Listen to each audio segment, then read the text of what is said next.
When a coaching search suddenly goes quiet, that's usually when the most dangerous moves are being made. No leaks, no noise, no drama. Just silence. And in Cleveland, that silence spoke louder than any headline.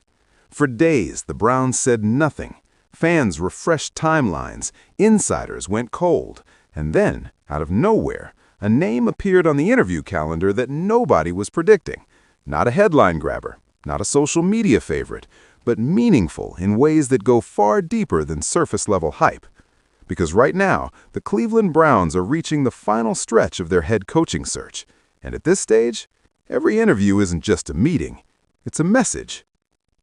Cleveland hasn't rushed this process. They've been slow, methodical, almost surgical. Every candidate, every conversation, every pause, deliberate.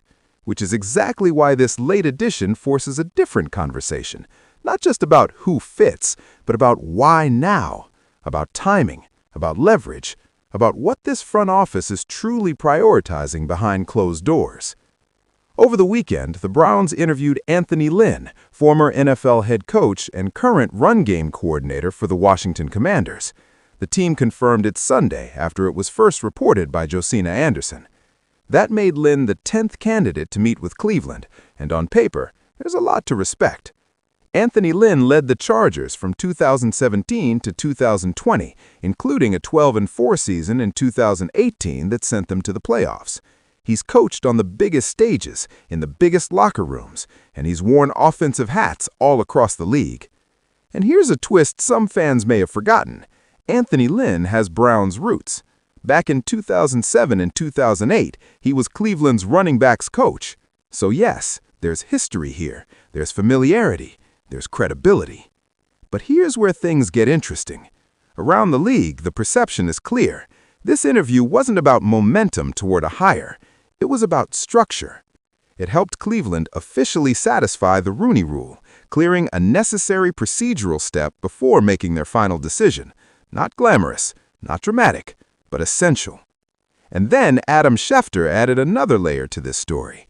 Former Chargers GM Tom Telesco, now consulting for the Browns, previously worked closely with Anthony Lynn in Los Angeles. So suddenly, this interview doesn't feel random anymore. It feels calculated.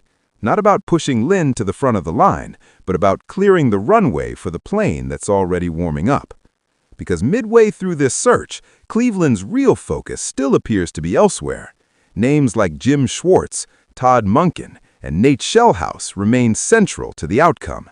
And Schelhaase, in particular, still hasn't even completed his interview yet, with the Rams just coming off their postseason run. So while Anthony Lynn likely won't be the man wearing the headset next fall, he may have quietly unlocked the final stage of this entire process. No more red tape, no more procedural delays, no more boxes left to check. Just decisions. And this is where things get real. Because now the Browns aren't searching anymore. They're choosing. Choosing philosophy, choosing leadership, choosing identity. Are they going defense first with Schwartz, offensive creativity with Monken, or youth and upside with Schelhaase? Every direction changes the future of this roster. Every choice reshapes how this team plays, how it prepares, and how it's built for years to come. And that's why this quiet interview mattered so much, not because it stole headlines, but because it cleared the path. Now the question is no longer who's next to interview. The question is, who do you trust to lead this roster forward, and why?